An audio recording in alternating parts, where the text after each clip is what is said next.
What's up everybody, welcome to Money Management channel. My name is Andrei and today I'm gonna be doing an update on MMTLP and FINA SAG. I got the cash in the bag, stadium packed. Born a rock star in this life, gonna live it up. And for today's video guys, I have several quite interesting news. I will show you how the most recent update from George Palkers might affect the next breach hydrocarbon case and what actions we are about to see from Wes Christian and his company. On top of that, I will show you an update from Mark Basile in regards to the recent actions that were performed against him by another community members. So, and before we dive deep into all of this, guys, please hit the like button for YouTube algorithm and drop me a line in the comment section if you think my videos are valuable for you. So let's start with this tweet that was reposted by John Burda and that was originally made by George Palkers. He wrote this: pay attention to Exhibit A. 1, 2, 3 QSIPs, have a great weekend. And guys, it is quite interesting, but let me show you this document in details. The Exhibit A is right here, and you can see the number of case. If you don't know what is this case about, you can Google it, and you can see that it is a Meta Materials Incorporated in Nevada bankruptcy court. So it is the case of bankruptcy of Meta Materials, and let me show you some details. So first of all, I want to pay attention to this paragraph.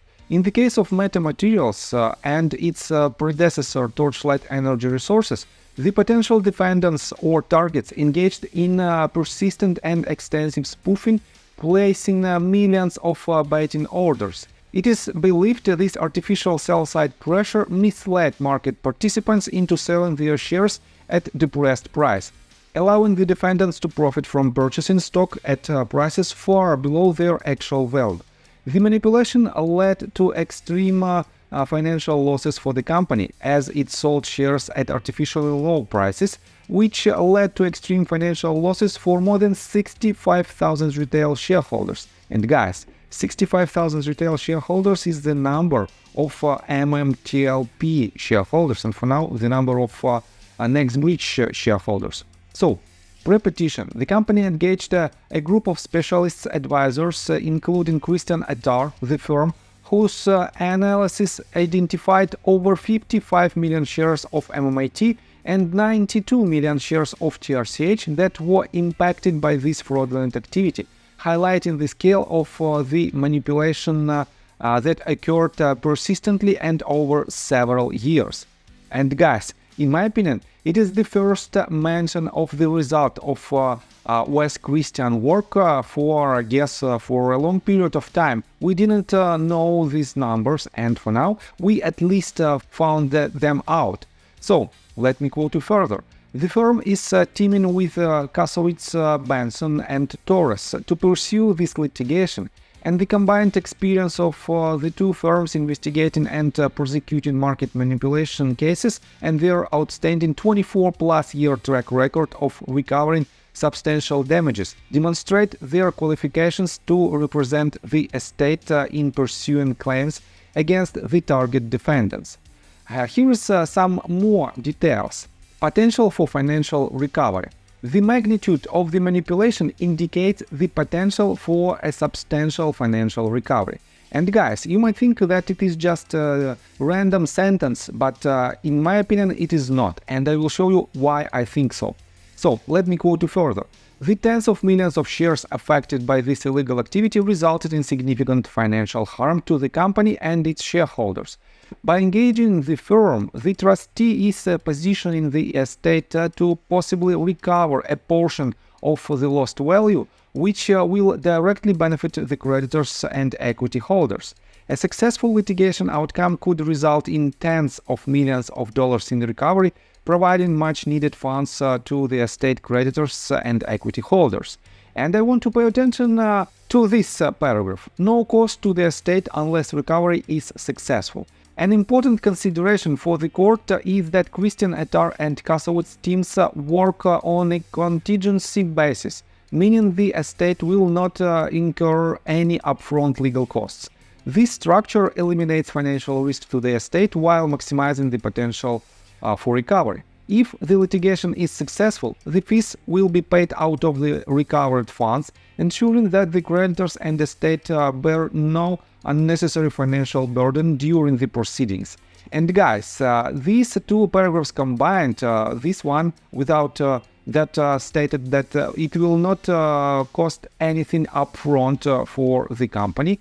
With this paragraph that I just read to you, the magnitude of manipulation indicates the potential for a substantial financial recovery. These two paragraphs combined leads me to the conclusion that Wes Christian knows that it is potentially a winning case, and this is a very good update. On top of that, let me show you what other evidence we have on our side. Ongoing regulatory and legal focus on spoofing. Spoofing has become a primary focus for financial regulators such as the US Securities and Exchange Commission and the Department of Justice. Both agencies have been actively prosecuting spoofing cases and have developed a strong legal framework for addressing these manipulative practices. For example, TD Bank was recently assessed a $20 million fine related to spoofing.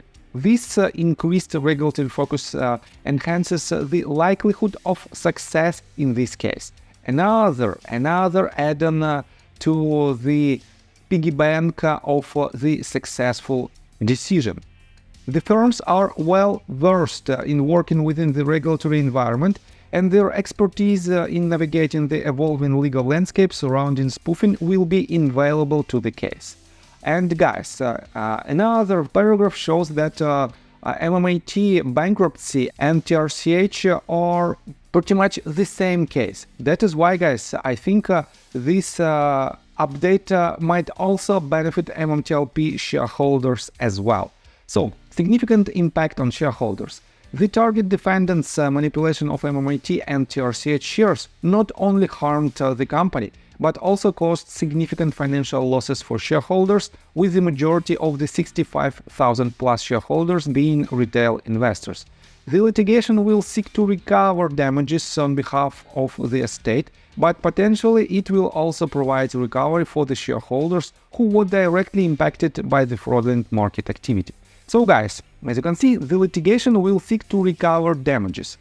This means potentially this lawsuit, and I have to admit that investigation, in my opinion, is already finished. That is why we are about to see the lawsuit that will be filed by Wes Christian and his law firm in order to help MMAT and MMTLP shareholders. And in my opinion, it is a very important update and very important news for next bridge hydrocarbons and metamaterials in general. So let me show you another update. At this time, I want to show you a couple of tweets of Mark Basile, and he responded to the tweet that was written by Roman Soups about 23 hours ago. And Roman Soups refers to the tweet that was made by RareDD, and I covered it in the video before my previous video, where he shows the actions that were performed by Mark Basile firm.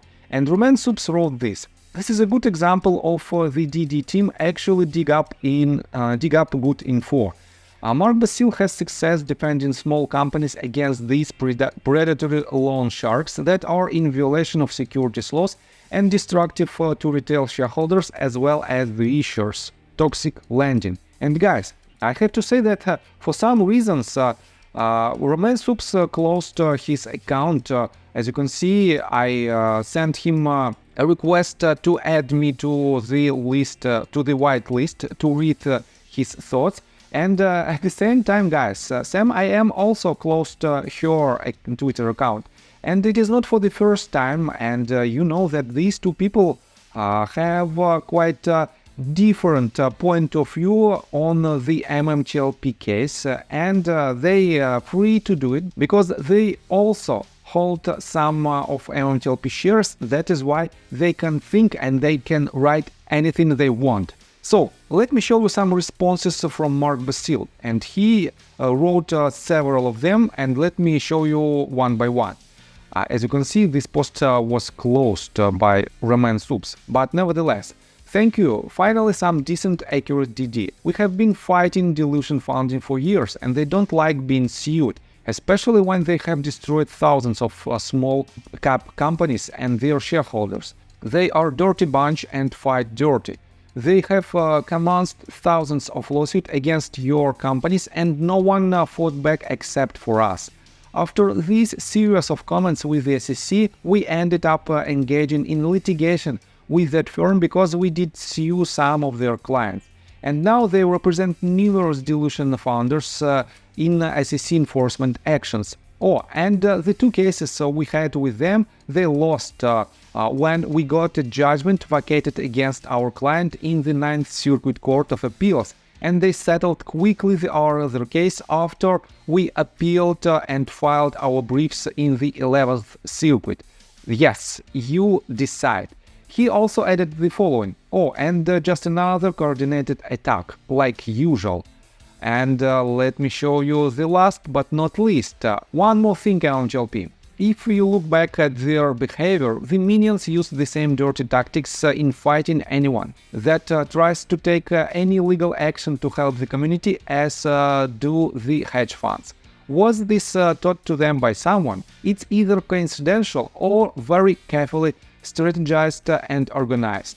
And on the one hand, yes, we might see some kind of dark forces that are standing behind the wrongdoers, and they use their puppets, and potentially some of these puppets might be inside the MMTLP community.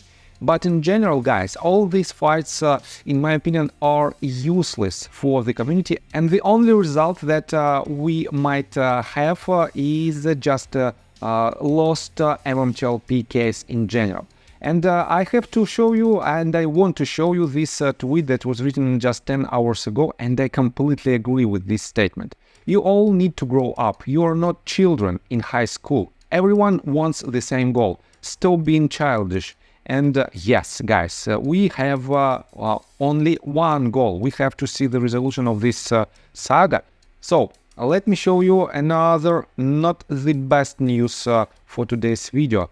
Pocahontas wrote this tweet 23 hours ago. MMTLP, another life lost waiting for resolution. Dennis Shelton, a former deputy sheriff, devoted his life to law enforcement and keeping his city safe. He was also an MMTLP shareholder defrauded by a corrupt financial system enabled by government regulators. Rest in peace. So, unfortunately, we are losing MMTLP community members, and the clock is ticking. We have to push this case forward to see the resolution for the rest of the community. And guys, let me tell you my personal story. I have a wife and two children aged 11 and 15, as well as a small dog. After 30 years of living in Russia near the Baikal Lake, we decided to move. Now we reside in Serbia. Although I don't own any MMTLP shares, I invest a lot of time creating daily MMTLP videos. I have been doing this every day without days off and holidays for more than 1.5 years. Now I wish to buy back this time from my family, from my children. We've agreed that I will ask the MMTLP community to support me, and I will give all the money to the children. Therefore, if you believe that I am providing useful content for you and wish to support me, you can join my Patreon account. For $5 a month, I will add your name to my list of supporters if you wish. Thank you in advance. The link you can find in the description below.